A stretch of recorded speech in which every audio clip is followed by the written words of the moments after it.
Hello students, आज हम पढ़ेंगे थ्योरी ऑफ मशीन। तो थ्योरी ऑफ मशीन के अंदर जो फर्स्ट चैप्टर है वो क्या है? Simple mechanism. तो सिंपल मैकेनिज्म के अंदर सबसे पहला क्वेश्चन क्या बनता है कि थ्योरी ऑफ मशीन होता क्या है? तो it is the study of relative motion between the various parts of A machine and forces which act upon them. मतलब कि किसी मशीन के अंदर जितने भी पार्ट्स हैं उनके बीच में जो रिलेटिव मोशन हो रहा है एक दूसरे से और जो फोर्सेस लग रही हैं उसके ऊपर, उस सारे को स्टडी करना क्या कहलाता है? थ्योरी ऑफ मशीन कहलाता है। तो मशीन क्या होता है ये तो आपको पता ही होगा। मशीन होता है it is a device which receive energy in available form and utilize it to do our work. जो भी अपने पास एनर्जी अवेलेबल है जिस भी फॉर्म में, उस फॉर्म में एनर्जी को लेके और अपना काम करना वो मशीन कहलाता है। ठीक है, मशीन के एग्जांपल जैसे लेथ मशीन। लेथ मशीन अब इलेक्ट्रिकल एनर्जी लेती है, ठीक है, और उसको कन्वर्ट करती है। जैसे आप उससे टर्निंग कर रहे हैं, शेपिंग कर रहे हैं, कुछ भी काम ले रहे हैं उसके अंदर। वैसे ही एक और एग्जांपल है कार, जीप। ये सारी क्या है? कार, जीप, ये एग्जांपल्स हैं मशीन्स के। मशीन मतलब कि जैसे कार है, अब ये क्या ले रही है? फ्यूल एनर्जी ले रही है और उसको कन्वर्ट कर रही है अपने यूजफुल वर्क के अंदर। जैसे आपका पैसेंजर है वो बैठ के गाड़ी के अंदर जा रहा है, तो ये क्या काम कर रही है? कार कर रही है, फ्यूल एनर्जी लेके उसको मोशन के अंदर कन्वर्ट कर रही है। ठीक है, उससे नेक्स्ट जो क्वेश्चन बनता है कि थ्योरी ऑफ मशीन के पार्ट्स कौन कौन से हैं? थ्योरी ऑफ मशीन जो होता है इसके दो पार्ट्स होते हैं। First is kinematics and second is dynamics. अब काइनेमैटिक्स कौन सा होता है? अगर आप थ्योरी ऑफ मशीन के अंदर काइनेमैटिक्स पढ़ रहे हैं, इसका मतलब है कि आप सिर्फ मशीन के अंदर जो बहुत सारे पार्ट्स हैं, उसके मशीन के छोटे छोटे पार्ट्स हैं, सबसे छोटे पार्ट्स हैं, उनके अंदर सिर्फ मोशन को स्टडी कर रहे हैं। ओनली मोशन, सिर्फ मोशन को स्टडी किया जा रहा है, तो वो कौन सी ब्रांच में आएगा? काइनेमैटिक्स के अंदर। अगर आप मोशन प्लस फोर्सेस, मोशन को पढ़ रहे हैं और साथ में उसको मोशन को प्रोड्यूस करने वाली फोर्सेस, अब मोशन जो है वो किसी ना किसी फोर्स के कारण ही प्रोड्यूस होएगा, तो अगर आप उसकी फोर्सेस को भी पढ़ रहे हैं तो वो क्या है? डायनामिक्स। डायनामिक्स फिर से आगे दो टाइप का होता है, टू टाइप्स का होता है dynamics. First one is static, the second one is kinetics. Statics के अंदर क्या होता है? अगर आप सिर्फ पार्ट्स के फोर्सेस के बारे में पढ़ें लेकिन वो पार्ट्स मूव नहीं कर रहे हैं, पार्ट्स के अंदर फोर्सेस के बारे में, डायनामिक्स का मतलब है कि फोर्सेस के बारे में तो आपने पढ़ना ही है, ठीक है। तो स्टैटिक्स के अंदर क्या है कि आप फोर्स के बारे में तो स्टडी कर रहे हैं लेकिन वो पार्ट्स मूव नहीं कर रहे। दूसरा क्या है? काइनेटिक्स। अगर आप स्टडी कर रहे हैं इनर्शिया फोर्सेस को, जो पार्ट्स के अंदर इनर्शिया फोर्सेस लग रही है। इनर्शिया फोर्सेस किसके कारण लगती होती हैं? Combination of mass and motion of machine elements, के मशीन के पार्ट्स जो है वो उनके अंदर खुद का मास है और वो मूव भी कर रही है, उन दोनों के कारण मशीन के अंदर क्या प्रोड्यूस हो रहा है? Inertia forces. उसको स्टडी करना क्या कहलाता है? काइनेटिक्स। तो ये चार प्रकार के मैंने आपको बताया कि अगर आपने स्टडी करना है थ्योरी ऑफ मशीन, उसकी ब्रांचेस है काइनेमैटिक्स का मतलब है सिर्फ मोशन को स्टडी कर रहे हैं, आप फोर्सेस को कैलकुलेट नहीं कर रहे। दूसरी ब्रांच है डायनामिक्स। डायनामिक्स के अंदर आप उसकी फोर्सेस एंड मोशन को भी स्टडी करेंगे। डायनामिक्स के अंदर एक पार्ट आ गया उसका स्टैटिक्स। स्टैटिक्स के अंदर फोर्सेस कैलकुलेट कर रहे हैं लेकिन बॉडी जो है वो मोशन के अंदर नहीं है, मतलब रुका हुआ पार्ट है, उसके ऊपर फोर्सेस कैलकुलेट करना इज इक्वल टू डायनामिक्स।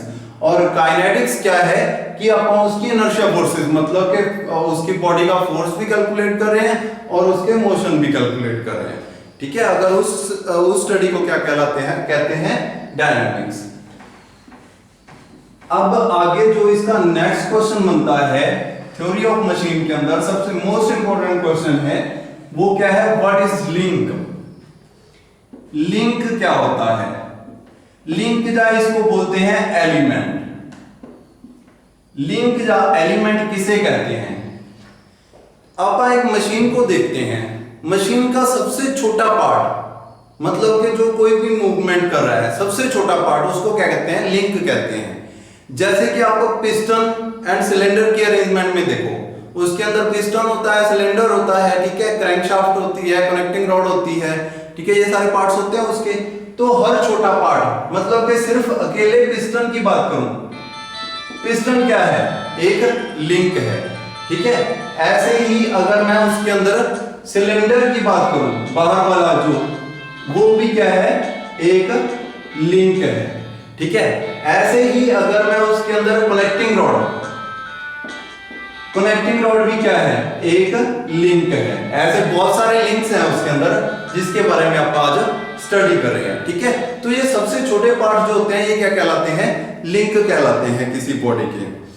तो लिंक जो होते हैं वो 3 प्रकार के होते हैं। सबसे पहले अपन लिंक की डेफिनेशन देखते हैं। Each part of A machine which moves relative to some other part is known as kinematic link। Kinematic link कौन सा होता है? जो भी लिंक किसी एक लिंक के कोरेस्पोंडेंस, मतलब उसके रिलेटिव मोशन कर रहा है, ठीक है, वो क्या कहलाता है? लिंक है। अब पिस्टन है, पिस्टन जो है वो सिलेंडर के अंदर मूव कर रहा है, मतलब सिलेंडर फिक्स है और उसके अंदर पिस्टन मूव कर रहा है। तो ये क्या है? दोनों अलग अलग लिंक्स हैं, ठीक है। तो टाइप ऑफ लिंक जो होते हैं वो 3 प्रकार के होते हैं। First one is rigid link. ऐसा लिंक जो फ्लेक्सिबल ना हो, ठीक है। अब पिस्टन है, पिस्टन कनेक्टिंग रोड के ऊपर फोर्स लगाता है, उसको नीचे फेंकता है, फिर क्रैंकशाफ्ट उसको ऊपर लेके जाती है, मतलब कनेक्टिंग रोड क्या है? ऊपर नीचे हो रही है, लेकिन वो फ्लेक्सिबल नहीं है, बिल्कुल हार्ड है। वो ऐसे बेंड तो नहीं होती जब उसके ऊपर फोर्स लगती है। तो इसका मतलब क्या है? वो एक रिजिड लिंक है। तो कनेक्टिंग रॉड क्या है? एक रिजिड लिंक है। पिस्टन भी ऐसे फ्लेक्सिबल तो नहीं होता जब उसके ऊपर फोर्स लगती है, तो पिस्टन भी क्या है? रिजिड लिंक है, ठीक है। रिजिड लिंक कौन से? जो फ्लेक्सिबल ना हो, जो बिल्कुल हार्ड हो। डेफिनेशन देखते हैं इसकी। which does not undergo any deformation while transmitting motion। जब मोशन ट्रांसमिट करते हैं तो उनके अंदर कोई डिफॉर्मेशन ना आए, उसको बोलते हैं रिजिड लिंक। ऐसे ही नेक्स्ट है फ्लेक्सिबल लिंक। फ्लेक्सिबल लिंक कौन से होते हैं?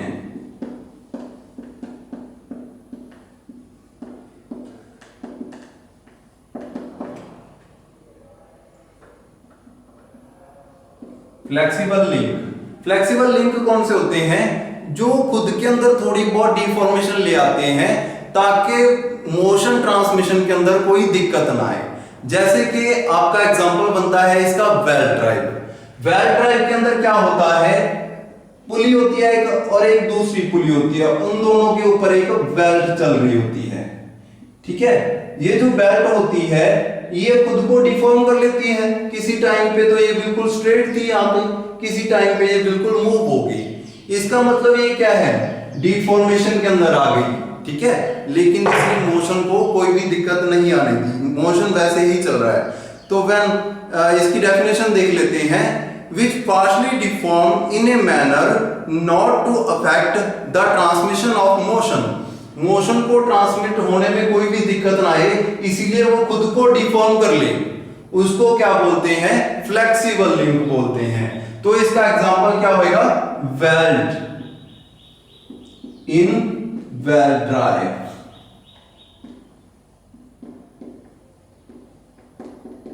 इसी के साथ आपका दूसरा एग्जांपल भी क्लियर हो रहा है कि लिंक होता क्या है। तो किसी मशीन का सबसे छोटा पार्ट लिंक होता है। तो अगर किसी मशीन के अंदर कहीं पर बेल्ट यूज हो रही है तो बेल्ट भी क्या है? एक लिंक है। जैसे किसी मशीन के अंदर अगर कनेक्टिंग रॉड यूज हो रही है तो कनेक्टिंग रॉड भी क्या है? एक लिंक है, ठीक है। तो ऐसे ही नेक्स्ट अपना जो थर्ड वन है वो क्या है? Fluid link.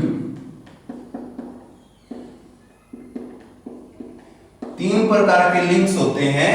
First one is rigid link, second is flexible link और जो तीसरा है वो कौन सा है, फ्लूइड लिंक।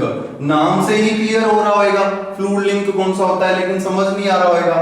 तो फ्लूइड लिंक कौन सा होता है, जिसके अंदर फ्लूइड काम करता है as a link.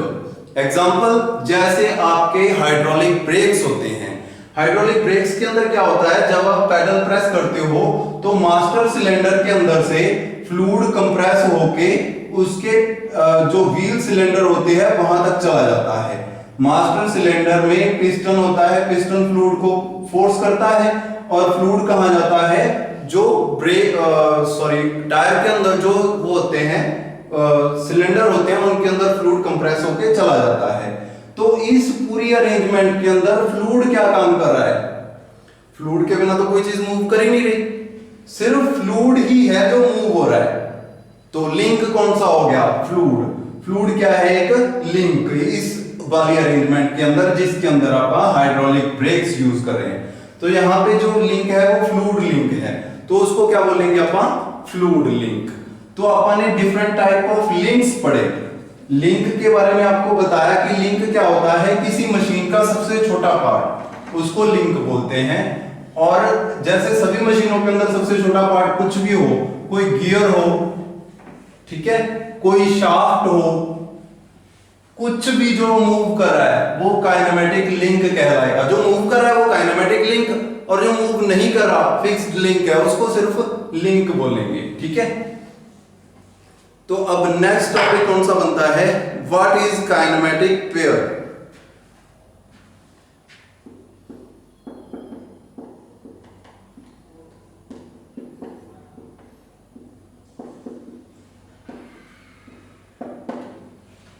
Kinematic pair क्या होता है, सबसे पहले इसकी डेफिनेशन देखते हैं।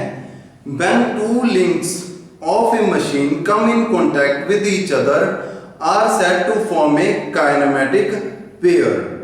जब कोई भी दो लिंक एक दूसरे के टच में आते हैं किसी मशीन के अंदर, वो क्या कहलाते हैं, काइनेमेटिक पेयर कहलाते हैं। एग्जांपल इसका, जैसे स्लाइडिंग आपकी शेपर मशीन है, शेपर मशीन के ऊपर स्लाइड होती है, ठीक है। वो स्लाइड क्या होती है, नीचे वाली बॉडी के ऊपर आगे पीछे मूव कर रही होती है। तो अब ये दोनों एक दूसरे के टच में है, एक दूसरे के अकॉर्डिंग मूव कर रहे हैं, ठीक है। तो ये क्या है, काइनेमेटिक पेयर है।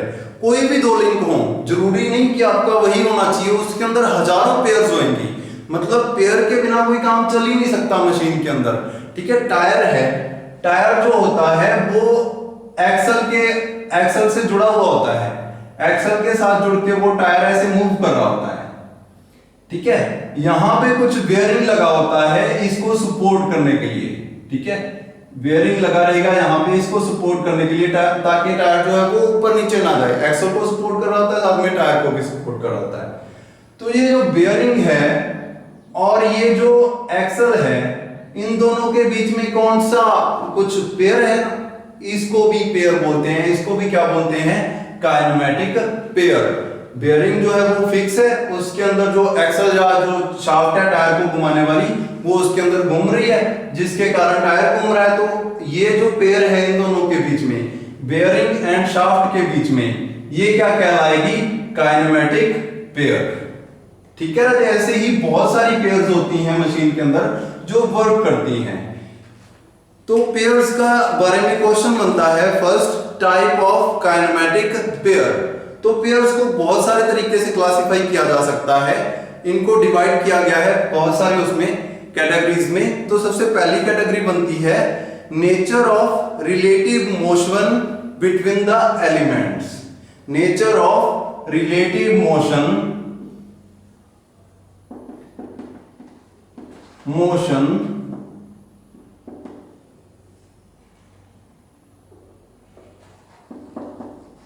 बिटवीन द लिंक बोलो या एलिमेंट बोलो,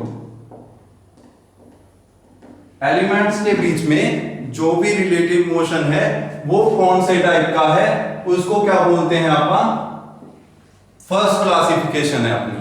तो nature of relative motion between the element, इस हिसाब से इसको कितने पार्ट्स में डिवाइड किया गया है। सबसे पहला मतलब कि कैसा मोशन हो रहा है, अपनी जो काइनेमेटिक पेयर है उसके अंदर मोशन कैसे कैसे हो रहा है। तो उसके हिसाब से सबसे पहला जो उसको डिफाइन किया गया है वो क्या है, sliding pair.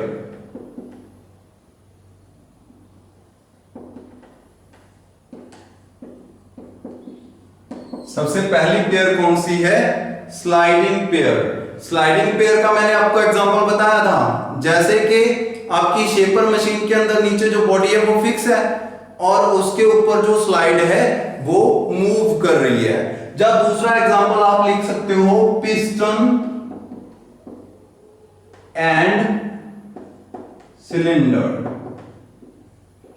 Piston and cylinder के अंदर भी कौन सी मूवमेंट हो रही है, स्लाइडिंग पेयर है। पिस्टन जो है वो सिलेंडर के अंदर स्लाइड कर रहा है, ठीक है, वो रोटेट नहीं कर रहा, ठीक है, वो कुछ नहीं, वो सिर्फ उसके अंदर स्लाइड कर रहा है, ठीक है। तो ये कौन सी पेयर है, ये स्लाइडिंग पेयर है, ठीक है। तो ये इसका एग्जांपल हो गया फर्स्ट वाले का, स्लाइडिंग पेयर। दूसरी पेयर कौन सी बन सकती है, मतलब कि मोशन, अपन सिर्फ मोशन के बारे में ही पढ़ना है कि मोशन कैसा है, दो स्लाइड्स के बीच में, दो लिंक्स के बीच में। पेयर मतलब दो लिंक का आपस में रिलेटिव मोशन।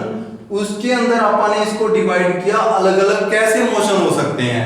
सबसे पहला मोशन कैसा था, स्लाइडिंग मोशन हो सकता है किसी के बीच में। तो स्लाइडिंग मोशन के अकॉर्डिंग अपन ने एग्जांपल देखा पिस्टन एंड सिलेंडर। अब दूसरा है turning. Turning pair, turning pair हो रही है, ठीक है। मतलब कि एक शाफ्ट जो है, जब कोई चीज होल के अंदर दूसरी शाफ्ट रोटेट कर रही है, ठीक है। जैसे ये एग्जांपल है, अब ये इसके ऊपर ये कौन सी पेयर है, टर्निंग पेयर है, मतलब रोटेट कर सकता है किसी फिक्स पॉइंट पर, किसी शाफ्ट के ऊपर, ठीक है। इसका एग्जांपल है जैसे ए शाफ्ट इनटू सर्कुलर होल। इसका एग्जांपल भी आप लिख लेते हैं, ए शाफ्ट इनटू सर्कुलर होल, ठीक है। एक सर्कुलर होल के अंदर एक शाफ्ट है, तो वो क्या कर रही है, सिर्फ रोटेट कर रही है। तो इसका मतलब ये पेयर कौन सी है, टर्निंग पेयर, ठीक है। Rotation of A shaft into a circular hole is example of turning pair. Third one is rolling pair.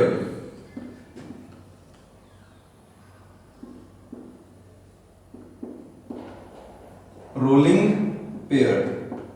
तो रोलिंग पेयर कौन सी होती है, जब दो चीजें आपस में एक दूसरे के अबाउट रोल कर रही हो, ठीक है। जैसे ये बॉडी अब इसके ऊपर रोल कर रही है, जैसे आप एग्जांपल लेते हैं बेयरिंग। बेयरिंग के अंदर जो बेयरिंग की बॉल्स होती हैं वो रोटेट करती हैं, रोल करती हैं नीचे वाले फिक्स्ड उसके ऊपर, ठीक है, रिंग के ऊपर, और बाहर वाला रिंग उनके ऊपर रोल कर रहा होता है। तो ये सारे जो बॉल बेयरिंग हैं वो किसके एग्जांपल हैं,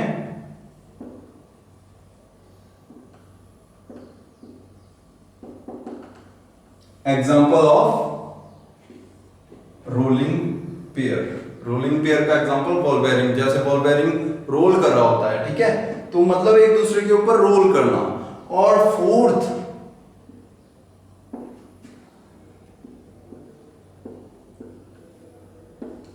स्क्रू पेयर। स्क्रू पेयर के तो नाम से ही अपने को ये पता चल गया कि ये कौन सी पेयर होगी, जब किसी के ऊपर स्क्रू थ्रेड बने हो और वो दूसरी बॉडी के अंदर रोटेट करे और आगे भी जाए, रोटेट भी कर रहा है और आगे भी जा रहा है, उसके ऊपर स्क्रू थ्रेड बने हुए हैं। तो ये कौन सी पेयर होगी, स्क्रू पेयर। और इसका एग्जांपल स्क्रू थ्रेड, किसी भी चीज के ऊपर स्क्रू थ्रेड्स, किसी भी बॉडी के ऊपर स्क्रू थ्रेड बने हुए हैं, तो वो कौन सी पेयर है, स्क्रू पेयर है। और फिफ्थ है स्फेरिकल पेयर।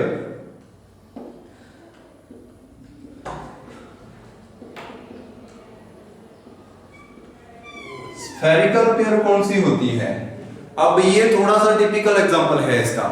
आपने बाइक के मिरर देखे होंगे या गाड़ी का मिरर देखा होगा, ठीक है, वो कुछ इस हिसाब से अरेंज होता है बॉडी के अंदर कि वो खुद भी रोटेट कर सकता है और ऊपर नीचे भी हो सकता है। उसके अंदर यहां पे एक बॉल लगी होती है और ये वाला एरिया फिक्स होता है, बाहर वाला ये वाला एरिया होता है फिक्स, और यहां पे एक बॉल लगी होती है और इसके ऊपर एक लिंक डाल के यहां पे आपका मिरर फिट होता है। मतलब ये मिरर जो है वो ऐसे ऊपर नीचे तो हो ही सकता है, ऐसे भी हो सकता है, आगे पीछे भी, और रोटेट भी कर सकता है इसी पोजीशन पर। इसके अंदर रोटेट भी कर सकता है, ऊपर नीचे हो सकता है, आगे पीछे हो सकता है। तो ये वाली पेयर कौन सी होती है? Spherical pair. तो ये इसका एग्जांपल आपको मैंने बना के दिखाया है, तो इसको अपन लिख भी लेते हैं यहां पे। तो ये वाली पेयर कौन सी है? Spherical pair, attachment of car mirror.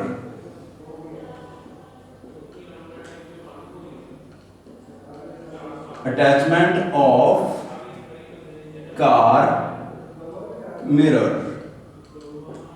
तो ये वाला एग्जांपल कौन सा है?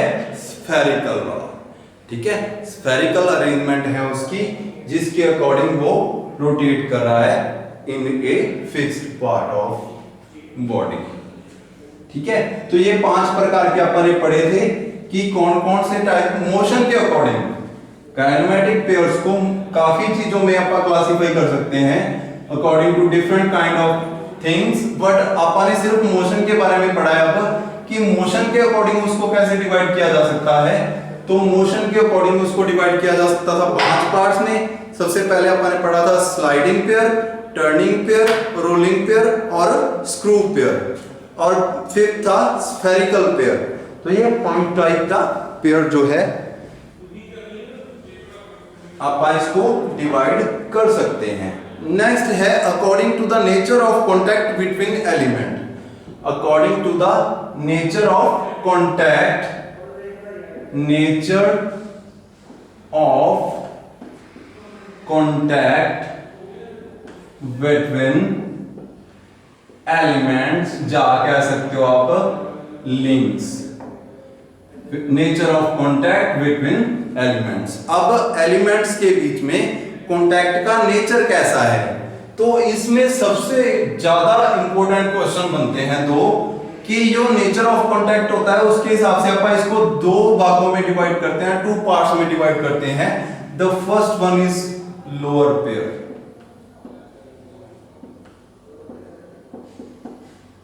लोअर पेयर, और दूसरा होता है हायर पेयर।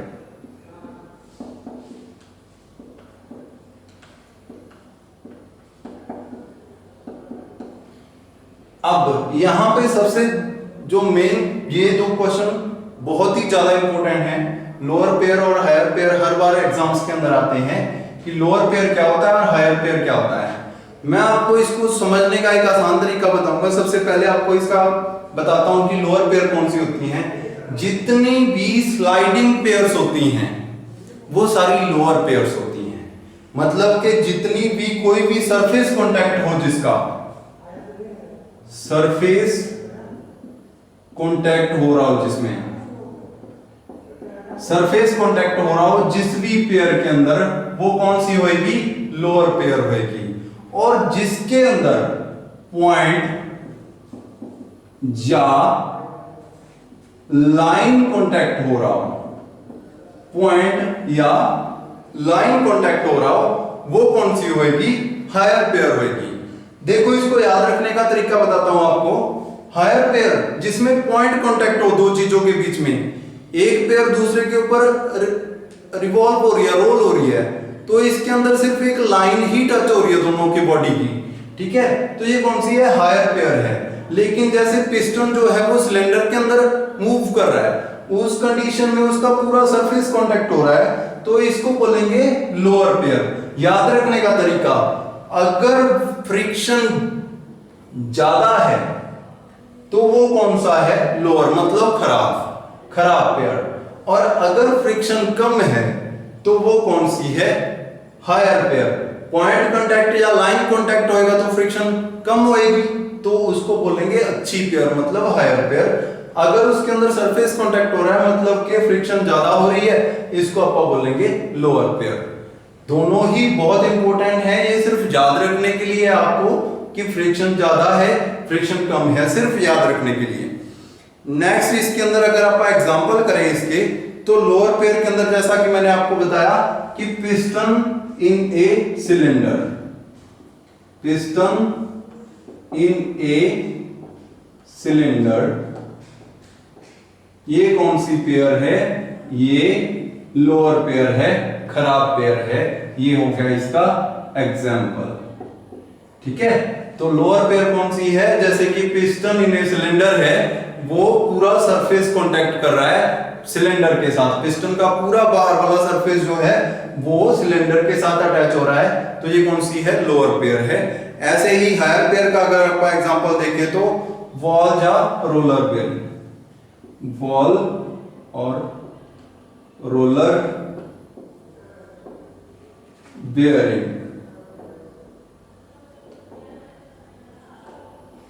रोलर्स के अंदर रोलर होते हैं बहुत सारे, जो कि दोनों रिंग्स को एक दूसरे से दूर रखते हैं, ठीक है, और खुद रोटेट होते हैं ताकि फ्रिक्शन कम हो सके। और बॉल बेयरिंग के अंदर बॉल्स होती हैं बहुत सारी, जो रोटेट होती हैं ताकि जो दोनों रिंग्स हैं उनके बीच में फ्रिक्शन कम हो सके।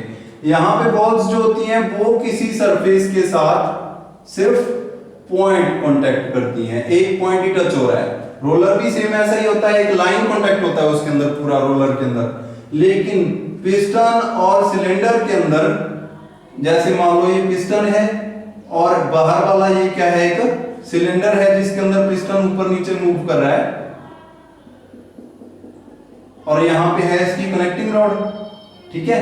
तो ये क्या है? अब दोनों तरफ से पूरा सरफेस कांटेक्ट में आ रहा है, टच में आ रहा है, तो इसका मतलब ये क्या है? एक लोअर पेयर है, खराब पेयर है, फ्रिक्शन ज्यादा हो रही है इसके अंदर। और इसके अंदर सिर्फ पॉइंट कांटेक्ट में आ रहा है, इसका मतलब है ये अच्छी पेयर है, इसके अंदर फ्रिक्शन कम हो रही है, ठीक है। तो द नेक्स्ट टॉपिक इज, इसी के अंदर अगर आप आगे पढ़े तो इसको एक और तरीके से आप क्लासिफाई कर सकते हैं, according to the nature of mechanical constraints. मतलब कि आप उसको कॉन्सेंट्रेट कैसे किया हुआ है। कॉन्सेंट्रेट क्या होता है कि मोशन को ऐसे कॉन्सेंट्रेट करना कि वो एक ही डायरेक्शन में मूव कर सके। The flexibility of moving in only one direction, एक ही डायरेक्शन के अंदर मूव कर सके, तो उसको क्या बोलते हैं? Concentrate motion. कॉन्सेंट्रेट मोशन कई प्रकार के होते हैं, वो आप आगे पढ़ेंगे, ठीक है। लेकिन according to the mechanical concentrate, मतलब कि अपन उसको कैसे कॉन्सेंट्रेट किया हुआ है, उसके अकॉर्डिंग भी आप इसको डिवाइड कर सकते हैं, डिफाइन कर सकते हैं। तो इसके अकॉर्डिंग आप देख लेते हैं इसको। नेक्स्ट, पहले वाले में काइनेमेटिक पेयर के अंदर अपन ने पढ़ा कि नेचर ऑफ कांटेक्ट के अकॉर्डिंग आप इसको दो तरीके से, तीन तरीके से डिवाइड कर सकते हैं। दो तरीके से, कौन कौन से? पहला था लोअर पेयर और दूसरा था हायर पेयर। दोनों के एग्जांपल आपको बताए मैंने। नेक्स्ट है according to the nature of mechanical constraints, nature of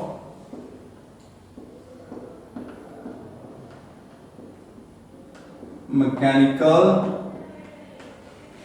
कॉन्सेंट्रेंट्स।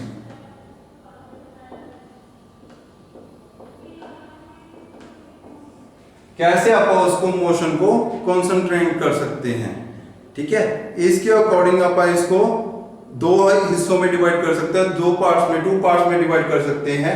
First one is self closed pair and the second one is forced closed pair. First is self closed pair और दूसरा है forced closed pair. मतलब कि जिसके ऊपर अपने को force लगानी पड़े। अब दो फोर्सेस जो है किसी चीज को कंसंट्रेट करना, मतलब कि एक लिमिटेड डायरेक्शन में वो मूव करे, और दूसरा है कि उसको कैसे किया जाए। अब कंसंट्रेट मोशन मैंने आपको बताया कि एक ही डायरेक्शन में मूव करे।